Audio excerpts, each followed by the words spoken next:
Welcome, Kurt. Thank you for coming. Thank you for having me. Thank you.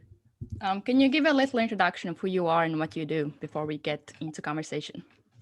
Absolutely. So my name is Kurt Faustin, and what I really do, I bridge the gap between entrepreneurship and mental health for Mm. individuals. So I really try to help them actualize, specifically new entrepreneurs. I really help them actualize this idea that they have so they can formulate a business. But many times I see, especially if you're in certain communities, Black and brown communities, our mindset tends to be the issue, or the way we think, the way we feel tends to interrupt us producing and being productive at a very high level. Yeah. So that's exactly what I do. Put together programs, workshops, speeches, all of that good things to impact the people. So, what would you say are the biggest mindset blocks that people have when it comes to building their business or getting in the right mindset to pretty much get better in, I would say, even like any area of life? Like, what would be the biggest blocks that you have noticed people have? You know what's interesting? I think everyone's different. I do. Yeah. I think everyone is different. But one thing I am coming across more is this term sociology. I think sociology teaches is about cluster, Yeah. right? So what they teach is that if you are someone who's a smoker, you tend to be in a cluster of people who also smokes. Oh, If you are someone is a drinker, you tend to be in a cluster of people who also drinks. So then let's say you're that one individual in the group that has an idea that you want to start a new business, you want to achieve a new goal. If you're not around that same people of the same background with the same yeah. mindset, you're going to tend to level down, not necessarily level up. So I really been fascinated going hard on this approach. Like you really got to connect with the right people. You got to grow your circle to really grow to another level. I think a lot of us are playing small, not due to our talent, not due to our skills, but simply because we're just not around the right people. Yeah, that's very true. And it even might be linked to, I was looking into environmental psychology as well. It's more about environment, but at the same time, people around you, that's like the biggest impact you can get.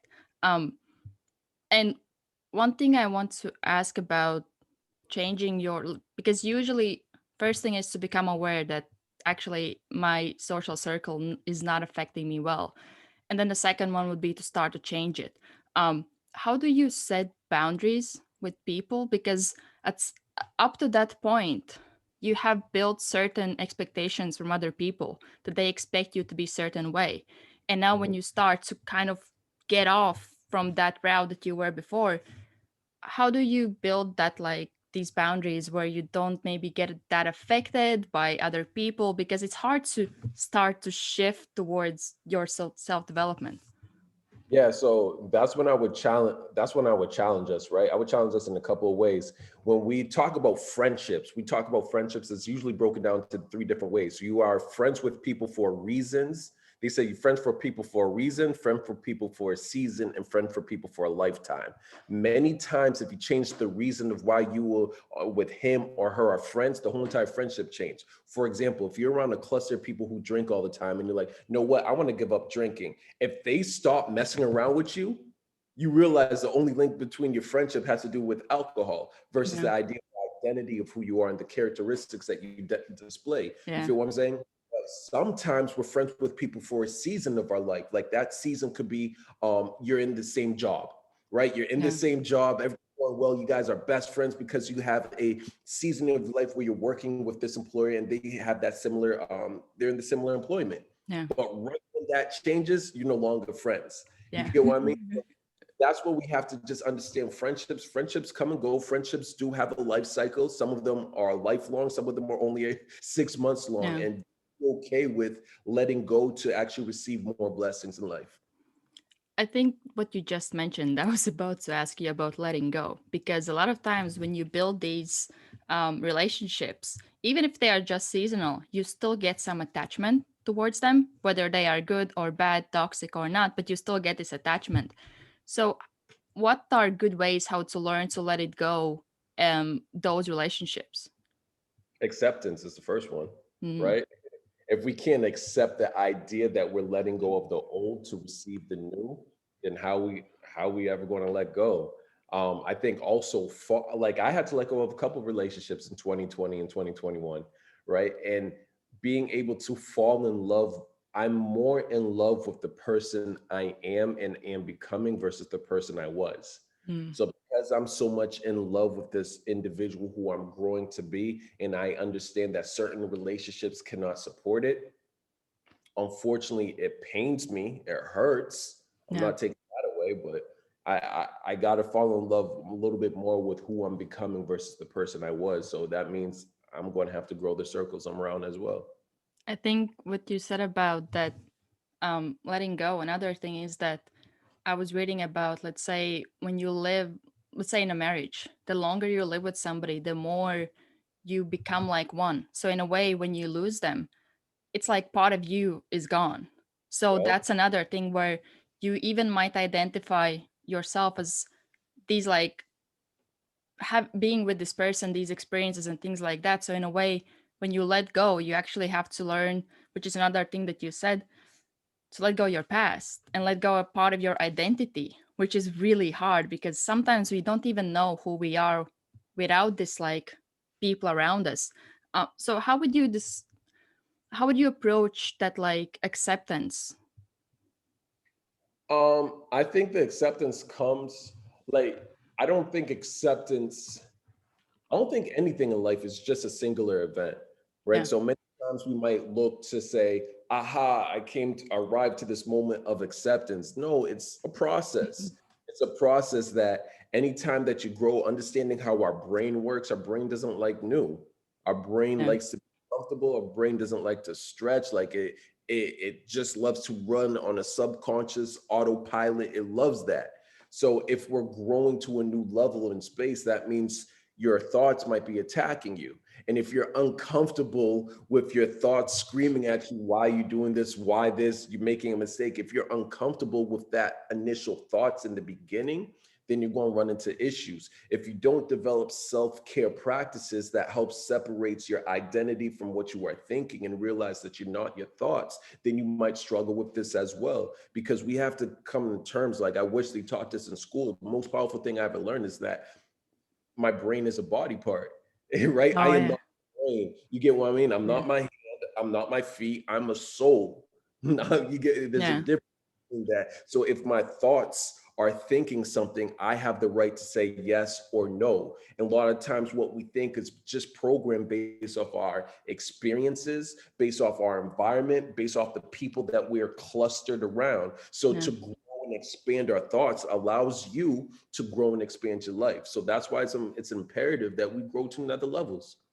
Yeah. I think it's unavoidable to go to the next level, um especially if you want to get better. If you're happy where you are, that's okay. Like, that at the end of the day, it's your life, it's your decision. But I think many times, and I have had many conversations with people, they want to get better, they know they want to get better, sometimes they even feel ready to get better, but at the same time they still stay where they are, they still don't take this action. So I think when it comes to this transition process, at the beginning it's really really uncomfortable because it's something really new and you might not, there's no certainty because you just can't predict things.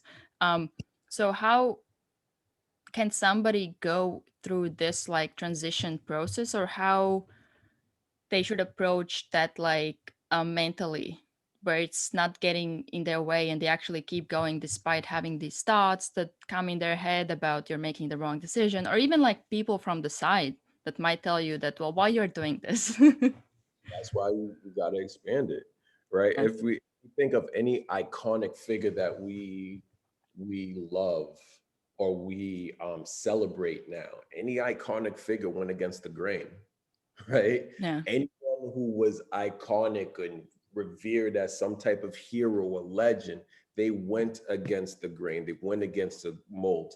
I actually personally think that greatness in life actually comes from a seed of disturbance. It's when Mm. you pissed off, when you fed up, when you're angry, when you're just You know what? I believe that's how they created chairs. I think someone was sitting on the floor for too long. They're like, I can't stand sitting on the floor no more. There's got to be a better way, Yeah. because they were sitting in dirt too long. I It's feel actually like, like really one emotion that has been found that is really powerful with actually making change is disgust.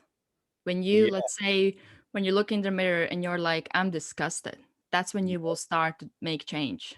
exactly. So when you're disgusted, you start to make change. But if we keep preaching this idea that you got to be positive all the time, that's actually BS. It's complete bullshit, right? Being positive all the time is not human, first and foremost, but there's such Yeah. power when you are disgusted, when you're disturbed, when you're fed up, when you're frustrated. Like, there's power in that. So if we utilize the skills beyond that, oh man, we could Yeah. change our whole world. What you just touched on, I usually call it feel good society, where it's all about feeling good or avoiding bad emotions and things like that. But I think, I don't know, I have a bit of struggle to accepting that, or even thinking that it's the right way to do things, because anything that, even if you look at the hero story, you have to go through some hardships to actually get better. It's not just by you telling yourself nice things. Like, and that's, I remember one time I was in the gym and I was thinking, well, self-love isn't about making yourself feel good. Self-love is actually putting yourself in situations where you get better, and that's actually how you get more comfortable. Not comfortable, but confident. Because usually when people ask me, how can I get more like confident, I'm like, you can't get confident by like just reading affirmations. They help to change mindset a little, but actually start to take action and do something about it. And then confidence is just a byproduct. You naturally start to feel more confident because you get out of your comfort zone. And like, that's, maybe you can talk a bit more on this, like positivity, or because this is something that I definitely agree with. But I think many people maybe are not even able to see it. I don't know why, maybe social conditioning or just not accepting bad emotions, but bad emotions are part of who we are, and we have to go through those emotions, even just to be able to see what you're made of. Eh, I I totally agree with that, right? Because if you look at a human emotions, like the set of emotions that we feel, not all of them are positive. Oh, yeah. So if you're just trying to cut off the cord and only feel positivity, then you're cutting the cord of life itself. Yeah. Prime example, if we look at life and we try to learn lessons from life, the sun literally comes up after the darkest hour. Hmm. So darkness and light goes hand in hand. The child, when they're getting born, they go through the darkest part of the body. So for birth, you have to go through darkness. Like, for us to just understand the duality of life, we have to understand the good with the bad, fire and water, north, south, and also anger and happiness. And Yeah. it's what we do with that set of emotions that will determine the projection or the trajectory of our lives. You feel what I mean? Like, sometimes anger is not the issue. It is the behaviors that we attach when we feel angry is Yeah. the issue. So one of my favorite, some of my favorite athletes like Michael Jordan, Tom Brady, they were known to be angry. But when they were angry, they were able to set the behaviors of being laser focused Yeah. and extra competitive on the particular football field or the basketball court, versus other people who might be angry. The next thing you know, the behaviors that they attach to it is violence. Oh, yeah. Right? It is the behavior that we attach to the emotion that would determine our trajectory in life. And if we fail to feel the emotions, then what are we doing to our body? Yeah. Being positive all the time is BS. And people like, Kurt, you're a motivational speaker. I said, don't put that phrase on me because I'm not happy all Yeah, the time. I don't believe in motivation. Like, it comes and goes. And and if you break down the word motivation, to be motivated means you have a set of you have a motive. A Yeah. motive is a goal or a purpose. So the idea of motivation is truly just to align yourself with some type of purpose and goal in life. It's not this quick hit of dopamine to feel good. No, feel good and motivation goes, it's two different things. It's a drug, what people are Yeah. kind of thinking about. So yeah, but to go back to the point, I think we do have to embrace and embody the full human experience. Yeah. If we look at, oh my gosh, if we look at like some of the biggest religion, if you go into the Christian background, there's even a part of the Bible that talked about Jesus being angry, going to the temple and kicking over the tables because they disrespected the house. He felt that emotion. If Yeah. you look at Mother Teresa, when she died, she wrote letters to pastors and priests and God, questioning life and not understanding why certain people were going through certain conditions. If you look at social leaders like Martin Luther King, he was known to be upset, and like when he was dealing with the dilemmas and the obstacles in the Yeah. 1960s, the emotion itself is not bad. It's just what you do with it Yeah. afterwards that allowed them to go into communities, go into societies, change policies, help change other people's mindset. And the driver was that piece of disturbance. So if we disconnect ourselves from that, we're, like I said, we're disconnecting ourselves from life. Yeah. I think even like what you said about that, well, you can be upset about something, but then there's like split second within which you make decision whether you're going to do something about it or you're going to give in to this emotion and do nothing. And usually I learned from one of my mentors that those are the test days. Those are the days when it actually counts the most what you have set out to do. And literally like a few weeks ago I had one of those days, and I sat down and I got up and I'm like, okay, I have this like split second. Once I make decision, I either gonna go and do something or I just gonna go backwards. And that day I made decision to make this day the best day because I was feeling this way, to prove myself wrong. And even like when it comes to emotions, you can be angry about it and do nothing. But then you can, even like with anger, I help people with emotion management as well. It's not about not feeling emotion, because when you don't, you can't not feel it. A lot of times we just suppress it, but it doesn't disappear. It's still there. But then like, even like when it comes to bad emotions, you have to become really aware of yourself to be able to, you have this script of thoughts in your head with certain emotions, and you have to be able to detach from it and just look from the side and be like, let's say even sometimes when I'm in the gym, I have these thoughts of like, oh, you already did like 3 sets, like it's enough. And but then I'm like, is this all you have, like is this all your like, the best argument? And then I go and do it anyways. But it's even like learning how to play with it without feeling, without identifying with those thoughts, because thoughts are just thoughts and you can even reprogram them. And I think what you said is right. Thoughts are just thoughts, and what you could do is you can reprogram them. And I believe how we can help reprogram them, though, it's thinking new thoughts, Mm. right? Yeah. When and thinking new thoughts could come by whether it's meditation, yoga, going to the gym, improving Yeah. yourself. That's consistently like challenging your own body and thoughts. But I also believe in reading.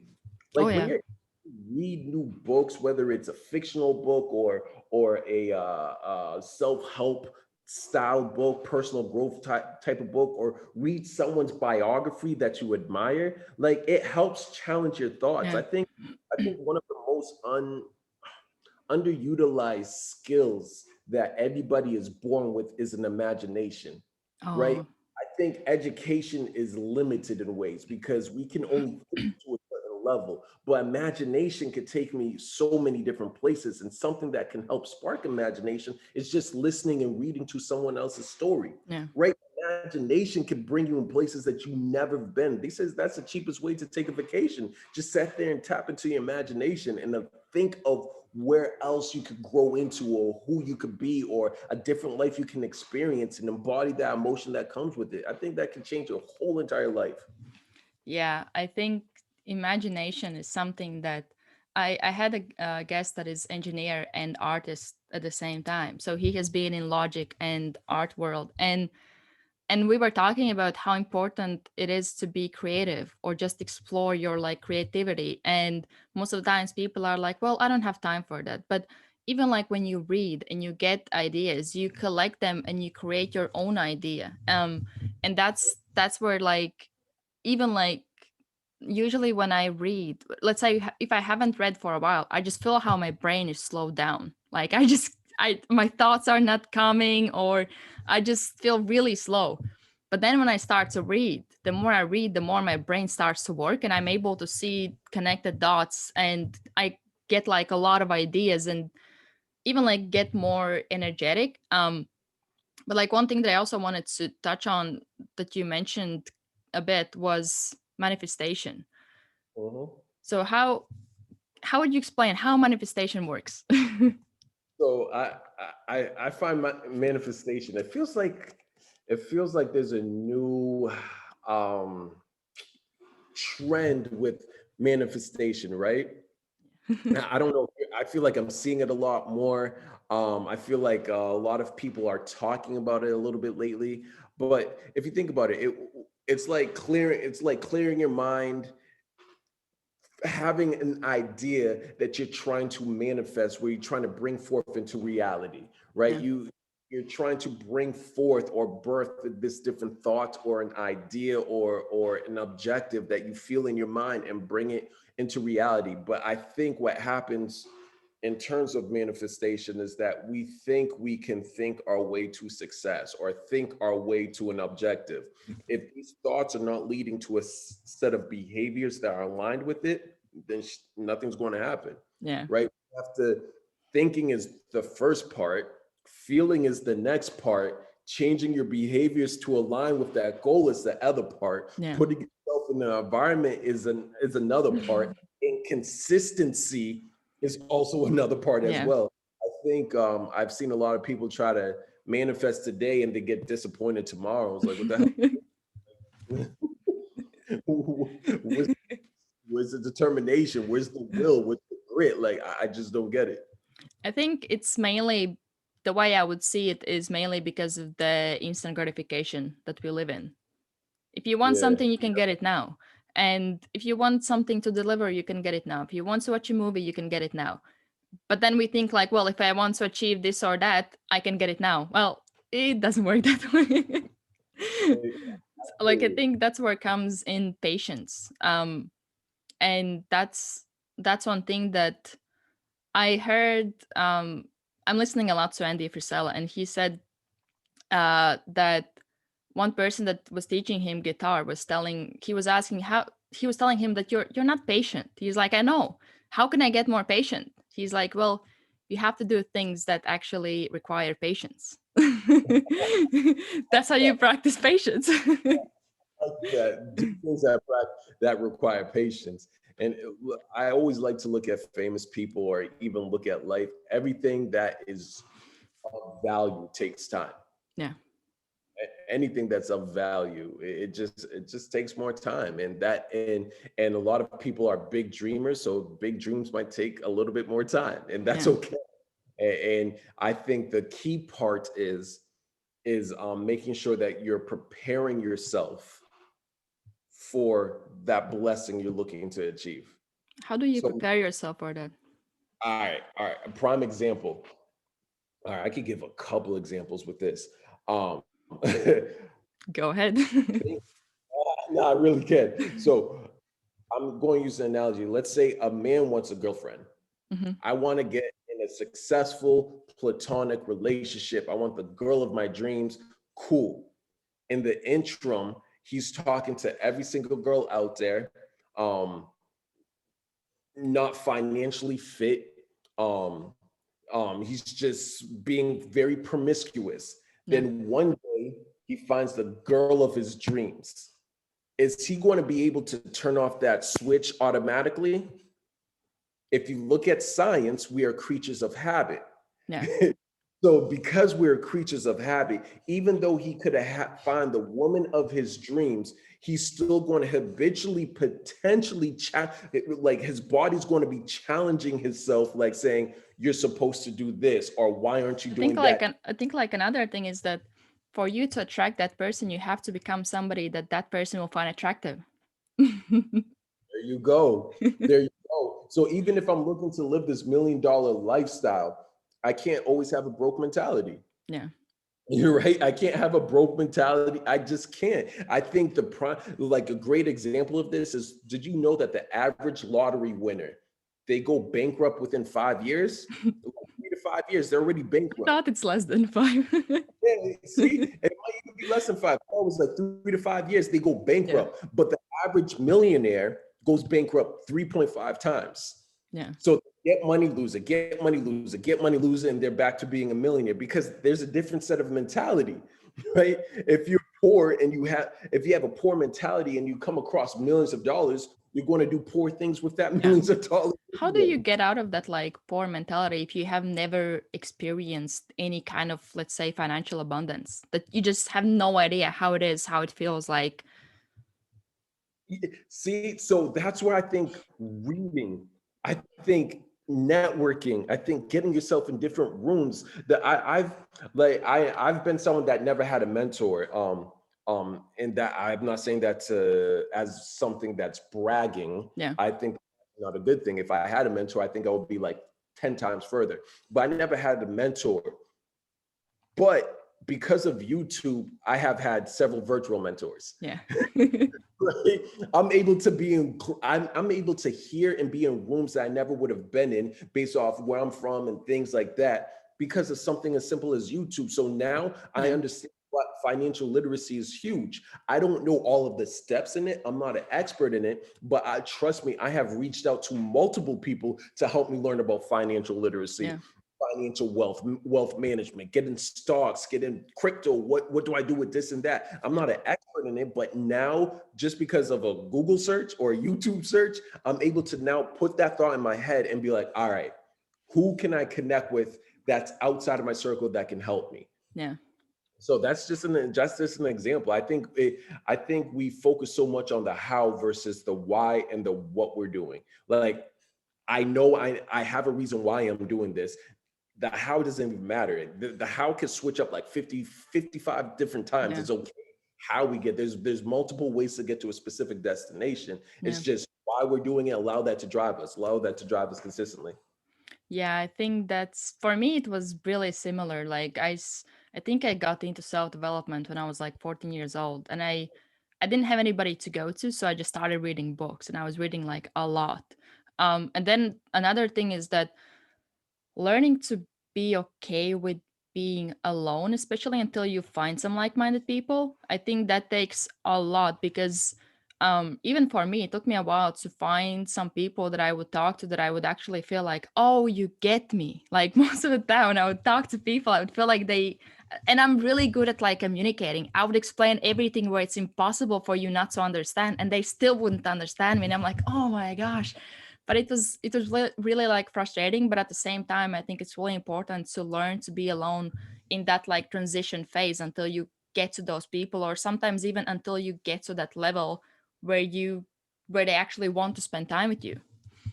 I like that. I like that. Moment being alone and being lonely is two different things. And Oh yeah. sitting time in solitude and being able to kind of figure it out, feel yourself out. I think that's very, very, very, very. That's a wise statement you just said right there.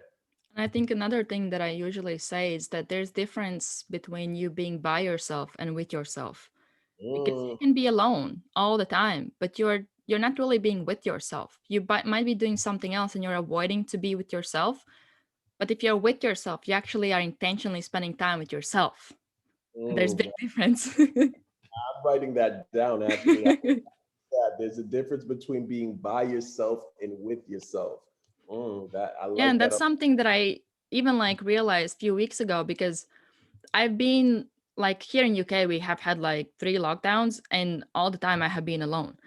And and I'm pretty used to being alone. Even like when I came to UK, I didn't know anybody here. I was just by myself. But then like a few weeks ago I was like, I haven't been spending time with myself.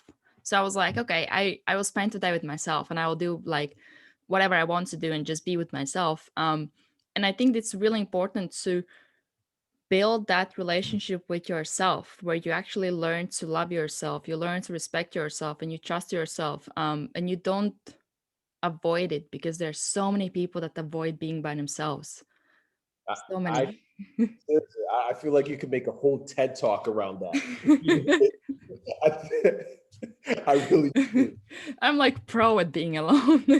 And that's usually what another thing is that people tell me like, well, maybe like you should go and like meet more people, or and I'm still like networking with people and I am social and things like that, but for me it's really really important to find time alone. Like I love being alone and being by myself, with myself, and like doing things for my development and working on myself. I actually enjoy it, and it's something that it's even necessary for me. I can't live without having time with myself. I don't know Mhm. how it's possible, but at the same time, for somebody else, it's really hard for them. So how do you manage being with yourself or finding alone time when you're dealing with whether it's so many different other, like whether it's social society, family members, friends who are all trying to get your time? So how do you manage setting up even boundaries for your alone time? I think it's still something that I'm working on, but like one thing that I know that works for me is in the morning until certain time, let's say until 9 a.m., I'm offline. You can't reach me. I will do whatever I want to do. I will go to the gym, I will read, I will spend time with myself or meditate. You just can't reach me in the morning. And that is my me time, my selfish time that I actually have with myself. And sometimes it might be even longer. And another thing is that usually you teach people what to expect from you. So if you always are, and that's me recovering people pleasers. So if you're always there for them, they can always reach you, you're always available, then they will expect that. And the moment they can't reach you, they'll be like, what's going on? Like, are you upset? Are you mad with me or something like that? But if you actually from the beginning teach them that there are certain times when I'm being by myself. And I one thing that I started being really really intentional about last year was building my habits. And then I would meet some of my friends and they're like, and I said, oh, I can't stay until like 8, then I have to leave because I have to finish my habits. And they're like, oh, it's just one day, it's not going to change anything. I'm like, no no no, it's a big deal for me. I have to finish it. It's a promise to myself. And I'm each month I would track how many habits I finished percentage wise, and each month I would try to beat myself. So I was making a game out of it, and I was like obsessed with it. I still am. I'm still doing it, but it's something that I enjoy doing. And then at some point I was like, I have to Like that. work. Because that's what they can understand. I didn't try to explain from my perspective. I was like, you know what, I have to work, I have to get home to work, and then they would accept it. But it's like, it's for me it's really important to have that time, mainly because I know that if I don't have it, then I can sense that I'm a bit off, I'm not that connected with myself. And if I'm not connected with myself, my delivery or my ability to help others, it goes down. Hmm. I like that a lot.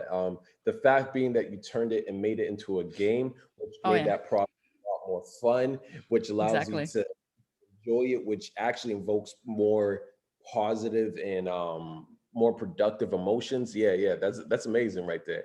That's the thing, like most people, and for me it was a while until I had my mentor teach me this, that self-development doesn't have to be hard, it can be fun. So what I learned is actually to change word hard towards fun. Oh, Yeah. this is going to be hard, oh, this is going to be fun. And I actually look forward to this like hard thing. It's really about your mindset and how you look towards it.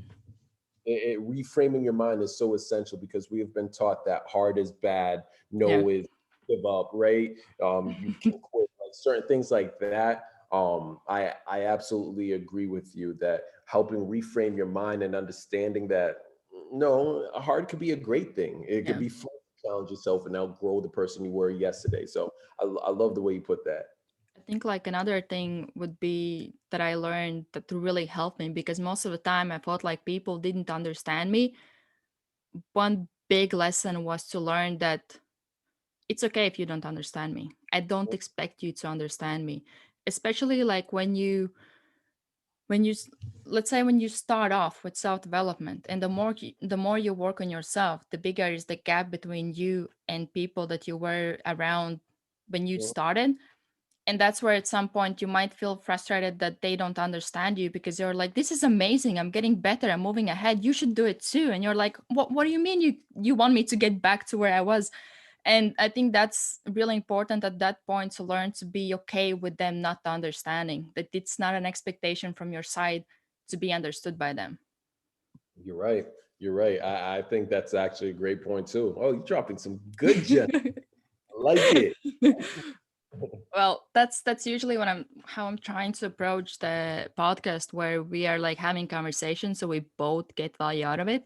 Instead of me just like interviewing you and just soaking information out of you. Like another thing I wanted to ask you, because you had written in your profile that you also help with like goal setting. What would you say are like the biggest mistakes when it comes to goal setting? Biggest mistakes in terms. I love goal setting. I really do. Yeah, me Um, too. I think one of the biggest mistakes is not tracking your daily habits. Mm, Right? If if I want to be a goal, I don't. Let's put a goal out there. getting shape. Getting what? Get in shape. Get in shape. Get Perfect. six pack. Get a six pack. You're not able to track. Well, if all right. So what I love to do with individuals is reverse engineer it. So if you want to get a six pack, let's understand the set of behaviors that are needed to get a six pack, Yeah. right? When we understand the set of behaviors that are needed to get a six pack, now let's understand the set of behaviors that we are consistently doing today. So now we can understand what changes we have to make to grow and get a six pack. So some of that changes could be your eating habits, your sleeping habits, right? Some of those changes might be the type of workouts that you're doing and when you're doing the workouts, Yeah. right? So now when we're able to have a great understanding of that, then we put together a game plan. I think a lot of Oh, I the love the word game plan. I also approach it that way. Game plan. um I think if we don't have a game plan or an action plan, something to that Yeah. capacity, then what the hell are we doing? A lot of people have a goal of let me get a six pack and then they work out today and they stop tomorrow Because they because don't get results. they don't get results or they don't know what they're doing or why Yeah. they're doing it or how they're going to go about it. They don't understand that when you're able to put a game plan in place, that's when you could honestly put metrics and timelines, Yeah. right? So you understand that getting a six pack might take me 5 months. So now you can start to prepare yourself and expect that this is not going to happen overnight, that Yeah. this might be something that's going to be a little bit of a journey, and that's a-okay. You get what I mean? Yeah. So I those are a lot of the those are definitely a lot of the steps I do in terms of goal setting, just really helping try to redesign the mindset and be like a scientist in terms of putting out the game plans I in think place. like another thing, I actually learned a lot last year. I never felt like I can get in shape, but in like few months I lost like 12 kilos and I was like, whoa, I can actually do this. But it was only because I was tracking my habits. That was exactly why I got those results. And I was raising a lot of awareness about like eating, training, and things like that. But another thing that I learned from my mentor was focusing, well, first, when it comes to habits, a lot of times we identify with them. Oh, I'm an unhealthy person. Well, if you identify as an unhealthy person, it's really hard for you to implement healthy habits Mhm. unless you start to change that identity towards I'm a healthy person, or even like I'm an athlete, even if you're not athlete right now. Yeah, I think you're bringing up a good point too, right? Self identity, because um, our thoughts and behavior really do go hand in hand. Yeah. What we do and what we behave, yeah, what our thoughts and behavior go hand in hand. We cannot act higher than what we think, Yeah. right? So if you consistently say I am unhealthy or I am, Actually, I would contradict this because one thing that I say, one way how you can actually change your identity is by changing your actions. So let's say if you identify as somebody who is untidy, now if you start to clean every day 5 minutes, at some point you will start to identify as somebody who is tidy because your environment is clean. So in a way, your actions enforce your identity, but they go hand in hand if you still think that something negative. I think it's not just one or the other. It's like both. They have to work together. they can work together, but there's also individuals who I know that can see a tidy place, but they still have yet to embrace it, or it's not tidy enough due Oh to their yeah. personal expectations that they have of what tidiness may look like. So on the standard, yes, this is really tidy and clean, but for whatever reason, they are Perfectionism. perfectionists and they consistently like they're consistently assaulting themselves and like this isn't good enough, this isn't good enough, this isn't good Yeah. enough, and yet they put themselves down and they don't even identify as a clean person, but on Yeah. paper clean. So I think Yeah. that there's the other side to it too. That's why I used to hear certain phrases like, why it could be powerful to fake it until you make it, right? Yeah. When you put that mindset on, you reframe your mind like, I am tidy, I am tidy, and then you're just going to Yeah. start behaving as such, and one day it can manifest Yeah. into reality. Yeah, exactly. Manifest by actually taking actions. And like another thing with habits is going in straight lines. So let's say once you start, it comes down to consistency, but it's a good visual image how to imagine it. So let's say when you build a habit, let's say even like walking 30 minutes a day. So now you're Mhm. starting to build this like straight line. And the moment you stop, you're going back in a loop. So that's when you start pretty much like square one. But if you Yeah. focus on going straight line, and making sure that you never turn back. At some point, you will be so far that it will be really hard for you to actually turn back. There you go. But what can see what's another part about it too is at least finding one person that can help keep you accountable. Oh, yeah. Account- Accountability is huge.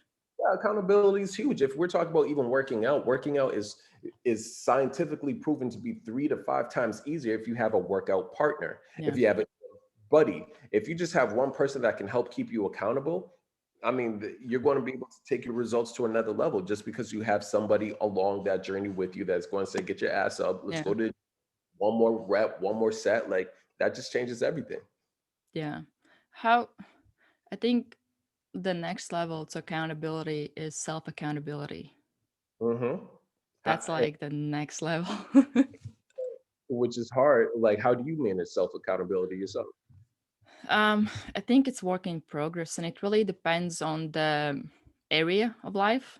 There are some areas that I feel like, well, it'll be really hard to be self accountable, because I think many times when you work on self accountability, the self beating yourself up can come in, where you don't actually do those things. So I think finding balance of, even like what you mentioned earlier, like acceptance, where okay, I didn't get this done within this week. I don't think it's like saying that, oh, this is okay. Like, it's not okay. I didn't meet my goal, but I accept the fact that I didn't meet this goal. So, in Yeah. a way, you know that this is not okay. You don't lie to yourself because you know it's not okay. You set a goal, you didn't meet it, as long as it's realistic goal, that it's not like, oh, I want to get like, I don't know, 1 million within a week. Well, that's not that realistic. But if it's like realistic enough, then another thing that I would do is reflect and look at whether I actually set that goal realistic, or at what point, let's say in a week, I start to drop off. So I think tracking yourself is huge with it. So being really aware of yourself and seeing that, okay, in the evenings, I'm not that productive. So I might as well, I might move this, let's say, study time in the morning and then test it out this week. So I think being okay with not being perfect, and then learning to adjust along the way, and always keep like changing things up until you get to the place where you are like, okay, we are actually starting to build momentum and this is looking okay. And then you keep looking for better ways to move ahead. So I think that focusing on, when it comes to self accountability, I think the main thing is, it's not only self accountability, not to stop and just keep going. Yeah, right. So it's that pushing through no matter what. Yeah. That consistency. I think there's such success in consistency. Like you're going to consistently do it. And what I love about being consistent is I don't wait for the days I'm excited. I want to get when I feel like shit, when I don't want to get out Wait, of so bed. you don't do things when you feel good? Only good? That's when the true consistency comes on Yeah. board. And I think those are sometimes my most powerful days is when I just don't want to do it, but I'm fighting myself to do it. And then at Yeah. the end of the day, I can look at it like, wow, I Yeah. actually did. You Yeah, actually feel more accomplished, especially in those days. exactly. Exactly. So I agree with you. And those are days when you can actually practice your like self-discipline, self-control. Like, that's a great way to practice them, because everybody can do whatever you have to do in a good day. Like, everybody can do it. So what happens when something don't go your way? How you adjust then? Mm-hmm. Mm-hmm. Agree with you. How do you make those adjustments? So like everything that we're saying is really being very analytical Yeah. of your own set of behaviors. Yeah, it's Yeah. just as analytical and assessing, continuously assessing your process and your behaviors to get to that next level. So I agree with you. While still feeling emotions and being okay with it. Like Being it's like okay if you don't give it 100. usually I think people go like two extremes. Whether you are only about emotions, oh, today I feel like this, so I might do this or that, or you get too logical where you suppress your emotions or don't listen to your emotions, where let's say you start to feel that, oh, the burnout is coming, so I might as well adjust to that. So I think it's important to have both, where you have emotions and you have logical and you just combine them together. And that's something that I am practicing myself and I try to teach people, because I see a lot of times when it comes to like females that emotions and being emotional and things like that. But I wouldn't say I agree with that. Like I have heard when it's like, oh, it's okay, like she's female, she can be like that, and I'm like, no, like we we might experience emotions differently, but at the same time, it doesn't mean that you can't actually work on your emotions and get in control of your emotions, get aware of your emotions and manage them. Because if I can do it, like anybody can do it. I'm as emotional as everybody else.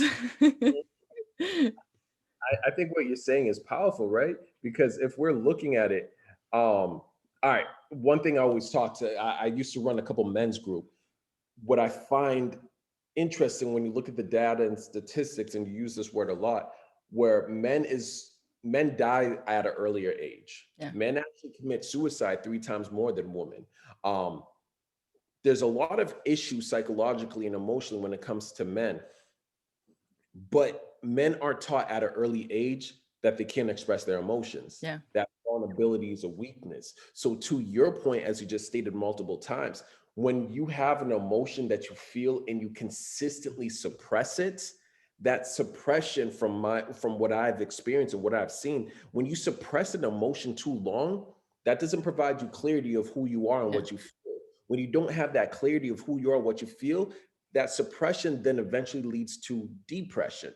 Yeah. And when you're depressed and you have no way out, that's where some men find the only outlet to get rid of and escape the reality is honestly killing themselves. Yeah. So many times we're actually killing so many men by preaching this ideology that you can't be vulnerable, but if you can't be vulnerable, that means I can't express how I feel. If I can't express how I feel, that means I have to suppress it. That suppress it And I leads. think like there's a difference between expressing your emotions and reacting on them. So let's say if somebody tells something, it triggers me. I will not react. I'll be like, you know what you said made me feel like this and things like that, where I don't necessarily get in those emotions or I don't know, let them take over. I actually communicate them and then we can go from there. So in a way you can approach it where you don't like, I don't know, let's say in a business environment, you're not like crying all over the place, but you're able to communicate them and be like, you know what, at this point I don't feel like I'm in a place where we can have this conversation. We might come back to it later.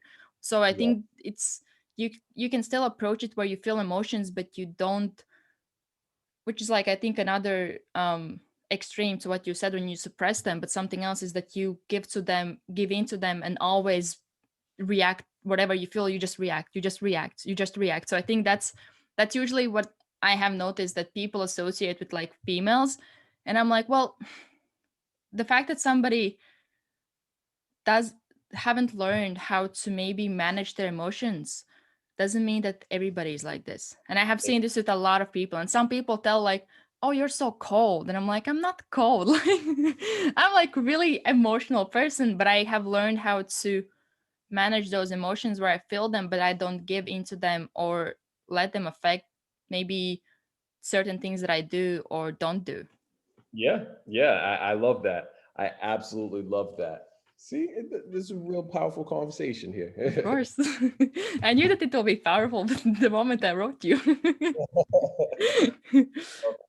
Maybe you can give some, I don't know, wisdom for closing off. Wisdom for closing. It's um Okay. So I believe what happens is um what we don't know at times is what is hurting us and killing us in life, right? Mm, And once we can acknowledge that we don't know, you don't know what you don't. All right. So there's a phrase that goes, you don't know what you don't know, but what you don't know at times is killing you, yeah. whether it could be killing you emotionally, spiritually, financially, whatever the case is. But the antidote or solution for that is curiosity. Oh, I love curiosity. When you can embody this idea of being curious, to know, to learn, to embrace, to grow, to find new answers, then what you don't know, you'll look for that, you'll seek that solution, whether it's seeking it from different communities, seeking it from different family members and friends, experts, seeking it from books, or just trying to grow to that next level. Many times it's not what we don't know that's killing us, it's the lack of curiosity Yeah. to learn what we don't know is harming our mindset and cutting short our ability to achieve or actualize these ideas into reality, because we're so set in these emotions or so set in this habitual ways that's not serving us. Yeah, that's huge. Curiosity is something that I know I have a lot of curiosity, and that has been really helpful where, let's say, you don't think that it's good or bad because you're curious. Oh, I wonder why it's like this. You don't think like, oh, it's bad because I'm this, or it's bad because I don't know this. But then Yeah, you're like, oh, I'm curious. How can I find people that might know this? And exactly. or how can I actually change this within myself? Curiosity is huge. So that's an awesome point to finish off with. Well, thank you for coming. It was an amazing conversation. I really enjoyed it. A great conversation. Looking forward to talking to you soon. All right. Okay. Bye bye.